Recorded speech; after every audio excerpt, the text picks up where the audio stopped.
Vincent Vinny Bruno Mauro was born as Vincenzo Francesco Angelo Mauro, which was his true name, on February 26, 1916 in Manhattan. He later lived up in the Bronx with his common-law wife and also kept a separate apartment in Manhattan. A vicious and feared hoodlum and merciless killer, Mauro had a well-earned reputation as one of the Genovese family's most dangerous men in the 1950s to 1960s era, serving in the regime of Capo Antonio Tony Bender Strollo. In fact, it is believed that Mauro, along with Innocenzio Johnny the Bug Stapelli, were Strollo's two go-to men regarding strong-arm work needed to be performed for himself or Vito Genovese directly. Vinny Bruno, as he was most commonly known on the gritty streets of New York, was the acknowledged right-hand man to Tony Bender and the guy that did most of the dirty work. As Bender rose to become underboss, Mauro was said to have become that much more influential on the streets. Before I continue, please hit that like button, subscribe to the channel, and leave us a comment after you've watched the video. Mauro was active in the operation of illegal after-hours nightclubs, gay bars, lesbian dens, and other sordid netherworld locations throughout the Big Apple. Another racket he was known to engage in were various types of prostitution activities. It was well documented by federal agents that Mauro would actually introduce and hand off sexily dressed women in various nightclubs Mauro hung around in to men he knew or patrons he became friendly with in these establishments. Dave's Blue Room in Manhattan was said to have been one such establishment. Another location was allegedly the Bandbox in partnership with Vito Genovese himself. Both of these were located in Manhattan. It was suspected that Mauro oversaw several houses of prostitution located in Manhattan as well. They were either controlled or extorted by the mob. And he was also in charge of conducting the shakedowns of gay bars, illegal unlicensed after-hours clubs, and underground Manhattan sex clubs that catered to a gay and lesbian clientele. These types of sex-related rackets were mostly dominated by the Genovese family in general and the Strollo mob more specifically, and Mauro was among several key Strollo soldiers who oversaw these rackets for their brigada. In the late 1950s, it was reported through informants that Vinny Bruno was partners behind the scenes with Lucchese capo Paul Polyham Coriali in the ownership of another watering hole called the Golden Door nightclub inside the Barclay Hotel in Manhattan. Vinny Bruno was also known to be very active in the loan shark racket and the subsequent strong-arm methods that went along with it to extract the monies and vigorish that accumulated. He was also active in various gambling businesses over the years, but his real baby and most lucrative racket was narcotics, and not just any drug, but heroin, and lots of it. In fact, the Federal Bureau of Narcotics and Dangerous Drugs reported that Mauro had been on their watch list since the early 1940s. He was tracked and recorded meeting with many of the largest international heroin smugglers and wholesale distributors known to exist. He dealt on a regular basis with top mafiosi and Corsican racketeers on both sides of the Atlantic Ocean, and his underworld friendships and connections ran to the very summit of the Mafia, all the way to Lucky Luciano and Vito Genovese themselves. On a local distribution level, Mauro was said to use several close, trusted associates to disperse wholesale amounts of heroin to various other hoodlums and dealers throughout New York's 5 boroughs. Chief among these was a notorious Brooklyn-based drug peddler named Giacinto Archie Mannarino. Born in 1912 in Calabria, Italy, Mannarino was well known to deal in amounts ranging from an ounce to a kilo of junk. From a social club along Myrtle Avenue in downtown Brooklyn, Archie would negotiate his drug transactions. Described by federal agents as a protege of Mauro and Strollo, he was considered one of the several key distributors Mauro used as outlets for his junk loads. But in 1955, the walls closed in on Mannarino. He was convicted in federal court and sent away for 5 years on a narcotics charge. In May 1961, Vinny Bruno was among 24 charged in 2 separate indictments for operating a $150 million narcotics ring that imported heroin into the U.S. from Canada and Italy over the span of 10 years. Arrested along with him were fellow soldiers and Strollo regime members Salvatore Salminieri and Attilio Frankie the Bug Caruso. Joe Valachi and Albert and Vito Agueci were also arrested in this case. As a side note, this was a case that preceded Joe Valachi turning informant. As for Albert Agueci, who was a member of the Magadino family of Buffalo, this is the case that got him killed after he started making rumblings up the Magadino family ladder, demanding boss Stefano Magadino pay for his defense lawyer and take care of his family while he was imprisoned. He suffered quite a gruesome death for his audacity, which you can learn more about in our video on Lupo the Wolf Rondaccio. Mauro, Caruso, and Manieri ended up jumping a $110,000 bail package between them and fled the country that September, and an international warrant for their arrest was immediately issued. The three got themselves fake Canadian passports and made their way to the Bahamas. While there, a young Canadian woman vacationing on that sunny island with her friends just happened to notice these three American men freely throwing money around like it was nothing. When she got back home to Toronto, she saw their pictures in the newspaper and immediately called the authorities to tell them what she knew. Narcotics agents, of course, jumped on the tip and started trailing the trio as they traveled from the Bahamas to Jamaica to Caracas, Venezuela, and finally to London. But by that time, the agents had lost a trail. Authorities eventually captured them in Spain in January 1962 after Italian police became suspicious of a New York businessman named Henry Rubino who would visit with Lucky Luciano in Naples and then disappear.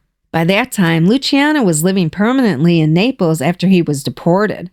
Apparently, Rubino, who was also a business partner of Mauro in some New York nightclubs and, unknown to authorities at that time, also a Genovese family soldier, had set up a place for the trio to hide out in Barcelona. And he was giving them money too, lots of it.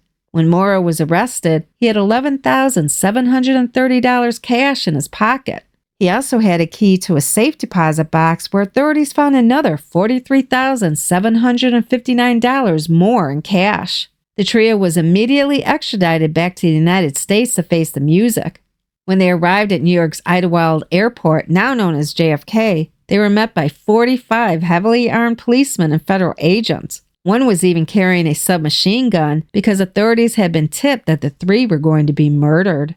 As they were hauled past the waiting horde of reporters, Caruso supposedly said in response to a reporter's question, "Sure, I jumped bail. What do you think we were doing in Spain?" While Mauro supposedly shouted out that the entire fiasco was nothing more than a Hollywood show. Vinny Bruno, Frank Caruso, and Sal Manieri all ended up getting 15-year sentences for the narcotics charge, plus an additional 5 years to run concurrently for bail jumping. As a side note, Italian authorities arrested Rubino on January 25, 1962, just a few days after Mauro and company were arrested and hauled back to the U.S. Lucky Luciano was brought in for questioning the very next day on January 26 and was ordered to return the next day for more questioning. But the next day never came for Luciano because he died of a heart attack at Naples Airport where he had gone to meet a movie producer. No disposition can be found on Rubino regarding his 1962 arrest in Naples. However, in 1972, Rubino was shot to death on a golf course in Florida by a loan shark customer of his named Michael Mason. Mason was apparently angry that Rubino had made threats against him and his family if he didn't pay back a $2,500 loan sooner rather than later.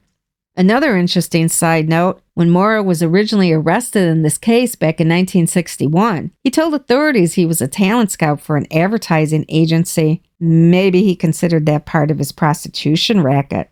And one more interesting side note, Johnny Papalia, also known as Johnny Pops from Hamilton, Ontario, who was at the time only 37 years old, was also convicted in this case. He received a 10-year term on the same day Mauro, Manieri, and Caruso were sentenced. When he was first arrested, he told authorities he was a gambler, obviously a gambler who made the big time. Back in 1945, Mauro was charged with suspicion of homicide for the murder of Rocco Loscalzo, who was shot to death in the street as he was entering a Greenwich Village apartment building. Loscalzo was out on bail after being charged with robbing a warehouse of $20,000 in liquor. Mauro was found hours later wearing blood-stained clothing, but he denied having anything to do with the murder. His old friend, Johnny the Bug Stapelli, was also called in as a material witness. Apparently, Mauro, Stapelli, and Loscalzo had previously served time together, and Loscalzo was last seen alive at a bar Stapelli had a hidden ownership in. Authorities believe that Loscalzo was killed because he was going to turn informant. But eventually, Mauro was freed as there wasn't sufficient evidence to support the charge. In 1956, he was fined $200 for liquor law violations and the operation of an exclusive high-end after-hours club on the east side called the Gold Key Club, which he co-owned with Frank Caruso.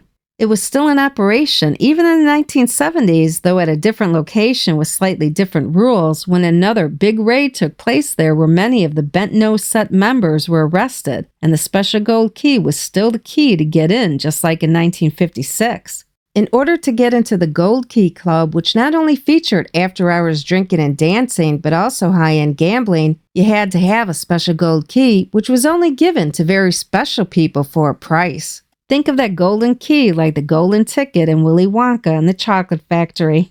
Mauro was allegedly one of several hoods, including future family boss Vincent the Chin Gigante, who was involved in planning the botched hit on family boss Frank Costello in the vestibule of his residence in May 1957. In December 1957, Mauro was pulled in for questioning and grilled for 3 hours about the Albert Anastasia murder before being released. In 1959, he was at Marino's restaurant in New York enjoying dinner at another table when little Augie Pisano, who was also there dining with friends, including Tony Bender Strollo, received that mysterious phone call and left the restaurant with former Miss New Jersey Janice Drake, only to be killed shortly thereafter. Supposedly, Tony Bender and Vinny Bruno later left Marino's and headed over to the Copacabana to watch the fights on TV in the club's lounge. By the way, the Bonanno family's Anthony Mira, who later confessed to the murder, was also at Marino's restaurant. Also in 1959, Mauro supposedly introduced Joe Valachi to doomed Magadino soldier Albert Agueci, who helped Valachi cross the Canadian border when he jumped bail after a narcotics indictment that year, for which he was eventually convicted. This conviction, by the way, was the one that got him sent to Atlanta Federal Penitentiary, where Vito Genovese was jailed, which set into motion the events leading up to Valachi becoming an informant. After his release from prison on the 1961 narcotics charge, coupled with the subsequent deaths of Strollo in 1962 and Genovese in 1969, Vinny Bruno mostly kept a lower-keyed profile. His salad days and the mob long over, Mauro trudged along as any self-respecting mafioso would do and still showed his face around occasionally, doing his best to maintain his mob persona.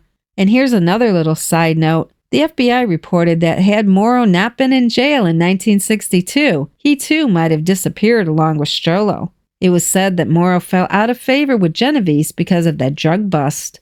In the late 1970s and early 80s, Vinny Bruno could still be seen weekly at a ringside table in some of the more popular show spots and nightclubs in Midtown Manhattan, such as the Drake Hotel off Park Avenue and the famed Frankie and Johnny's Steakhouse off Broadway in the Theater District.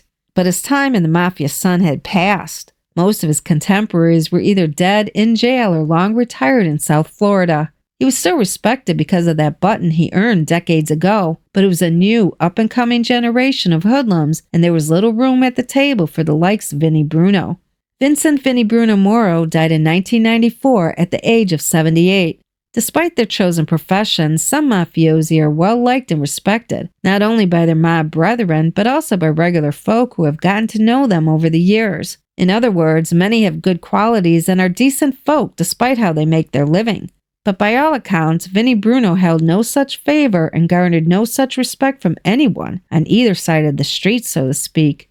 Did he have allies in the mob? We're sure he had a few. Even the most hated individual is liked by somebody somewhere. But by and large, he was a heartless and cruel man who had not a shred of warmth or compassion for anybody. And as far as can be ascertained, no one mourned his death or shed a tear in his memory.